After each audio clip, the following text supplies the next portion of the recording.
राम जी जब गए वनवास की लीला में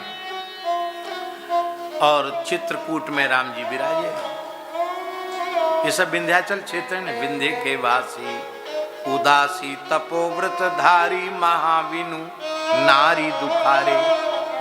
उन्होंने क्या देखा कि राम जी को बड़ी सुविधा है।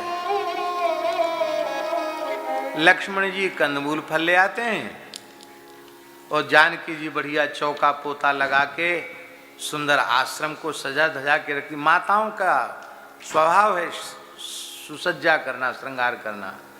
और देखो बाबाजियों को चाहे जितना अच्छे स्थान बनवा दे कोई भगत सेठ, पर कहीं तुमड़ा पटका हुआ है तो कहीं टोकना पड़ा है तो कहीं लंगोटी लटक रही है, कुछ न कुछ फक्कड़ी साई वहां दिखाई पड़ेगा।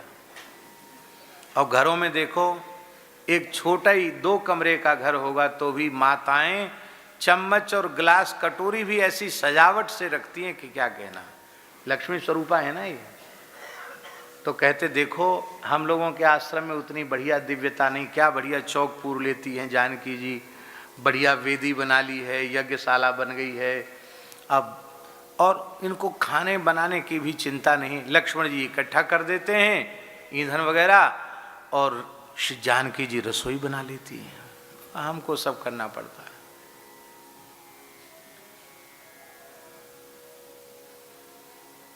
चेला भी सब ऐसे ही हैं भगवान की इच्छा से। ज्ञानदास अलग, मानदास अलग, गोपालदास अलग हैं, कृष्णदास अलग, अपने अपने मन के हैं सब। कोई काम करते नहीं, ठीक से सेवा करते नहीं, हमको ही सब करना पड़ता है।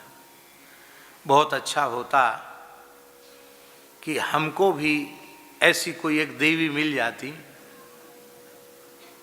तो कम से कम ये तो कर लेती, रोटी बनाने वाला काम, फलाहार बना लेती। आश्रम में बढ़िया चकाचक रहता, सुंदर रहता आश्रम। ये गोस्वामी जी लिख रहे हैं, विंध्य के वासी उदासी तपोव्रत धारी महा।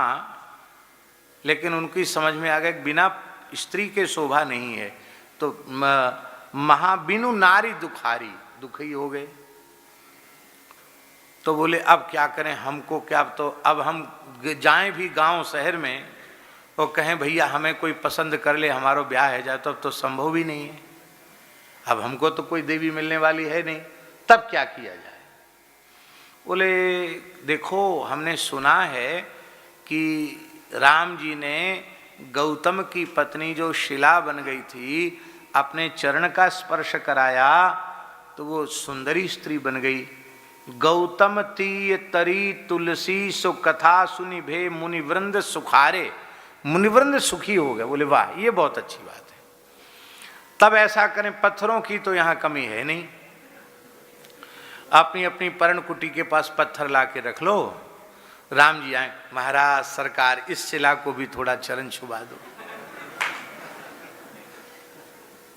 इसको भी एक सुंदरी स्त्री बना दो। बहुत से ऐसे थे जिनका बहुत छोटा आश्रम था, वो एक ही पत्थर लेके आए। और जिनका लंबा चौड़ा आश्रम था वो तो 10-20 पत्थर लेके आए।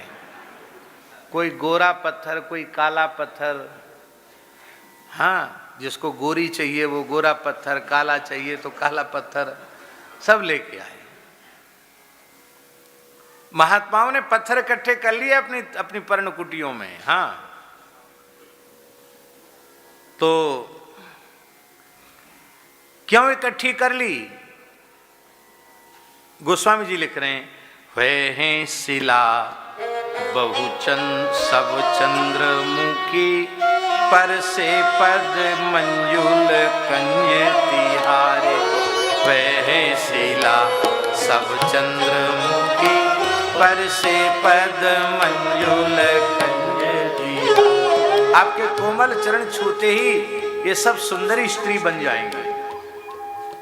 इसलिए कीन्ही भली रघुनायक जू, करुणा कर कानन को पगधारे। आपने बहुत अच्छा किया, हम सबकी समस्या खत्म, सब देवियां काम संभाल लेंगी। राम जी ने कर लियो साहब, हम तो आए थे शिक्षा देने के लिए, और जानकी जी के साथ होने से इन तपस्वियों को उल्टी शिक्षा मिल रही है, विपरीत शिक्षा है। क्योंकि तपस्या में सबसे बड़ा विघ्न क्या है? क्या है विघ्न? तपस्वियों की तपस्या में सबसे बड़ा विघ्न है स्त्री शरीर। माताएं अपने मन में बुरा ना माने, माताएं यदि तपस्या करती हैं, साधना उपासना कठोर कर रही हैं, तो उनकी तपस्या में सबसे बड़ा विघ्न है पुरुष मात्र की उपस्थिति।